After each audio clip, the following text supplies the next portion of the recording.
आप सबका आपके favourite channel online exam centre में। इस वीडियो में हम आपको एक बहुत ही ज़रूरी इन्फॉर्मेशन बताएंगे और उसको आप देखिएगा कि किस तरीके से अल्टरनेटिव क्राइटेरिया यूज़ किया जाने वाला है सीबीएसई के लिए द्वारा जो आपका रिज़ल्ट बनेगा, उन्होंने क्या क्या इसके लिए क्या तैयारी की है, तो उस जानकारी को हम यहाँ पर आपसे शेयर करेंगे। तो यहाँ पर जो ऑब्जेक्टिव क्राइटेरिया है, इसमें एजुकेशन मिनिस्टर ने इन्होंने इस बात को कहा है कि आपका जो इंटरनल असेसमेंट है वो आपका इस्तेमाल किया जाएगा और जो आपके प्रैक्टिकल मार्क्स है उन्हीं के आधार पर आपको अगले क्लास में आपको प्रमोट किया जाएगा, उसी के आधार पर आपको मार्कशीट बनाई जाएगी। सीबीएसई इस समय क्या कर रही है, सभी से आपका जो डेटा है वो कलेक्ट कर रही है। कौन से डेटा को कलेक्ट कर रही है? आपके प्रैक्टिकल एग्ज़ाम में जो मार्क्स दिए गए हैं और जो आपकी इंटरनल असेसमेंट के जो मार्क्स दिए गए हैं।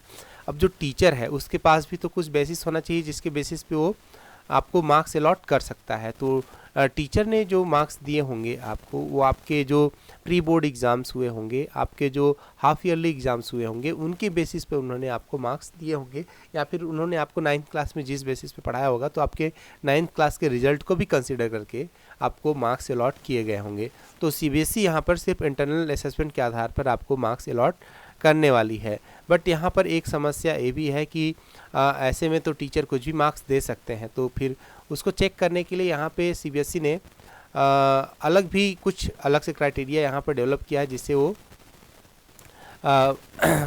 क्रॉस चेक कर सकते हैं। तो सीबीएसई ने कहा है कि जिस भी बेसिस पे आप इंटरनल मार्क्स प्रोवाइड करेंगे उसका आपके पास रिकॉर्ड होना चाहिए, आपके पास उसका प्रूफ होना चाहिए। तो जो भी अगर आपके पास आपने इंटरनल मार्क्स जिस बेसिस पे दे, जैसे आपके प्री बोर्ड के एग्ज़ाम्स हैं, ठीक है, और आपके जो प्रोजेक्ट सबमिट किए गए हैं जो कि कंपलसरी किया गया था, तो सभी रिकॉर्ड आपकी प्रैक्टिकल फाइल्स जो हैं अगर आपके बने हैं, आपके बनवाए गए हैं, तो आपको ये सारे रिकॉर्ड्स जिस बेसिस पे आपने किसी बच्चे को अगर मार्क्स दिए हैं तो आपके पास उसका प्रूफ होना चाहिए।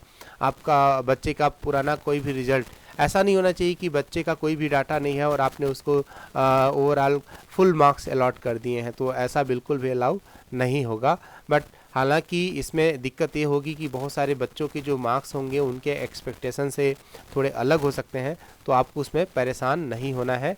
और ज़्यादातर कोशिश में जो टीचर्स होते हैं वो सब आपको अच्छे ही मार्क्स प्रोवाइड करेंगे, बट स्टिल हो सकता है किसी बच्चे का नुकसान हो जाए, तो वापस जब री एग्ज़ाम होगा तो उसमें वो बैठ सकते हैं।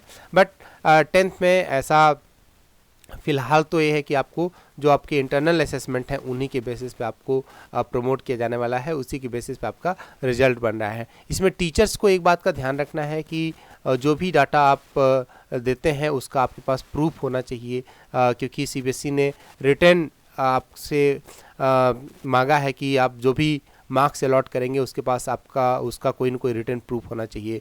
तो टीचर्स को भी अपने जगह पे प्रिपेयर रहना चाहिए और बच्चों को भी अपने जगह पर इस तरीके से तैयार रहना चाहिए कि आपके जो मार्क्स होंगे किस तरीके से आने वाले हैं। तो ना ही बहुत ज़्यादा आपको एक्सपेक्ट करना है और ना ही कम आपको मार्क्स मिलने वाले हैं। और इससे रिलेटेड और भी कोई डाउट है तो हमें कमेंट बॉक्स में ज़रूर बताएं, हम आपको उसका रिप्लाई ज़रूर करेंगे। और अगर कोई अलग परेशानी होगी तो हम उसका सोल्यूशन भी फाइंड आउट करने की कोशिश करेंगे। Thank you so much for watching us.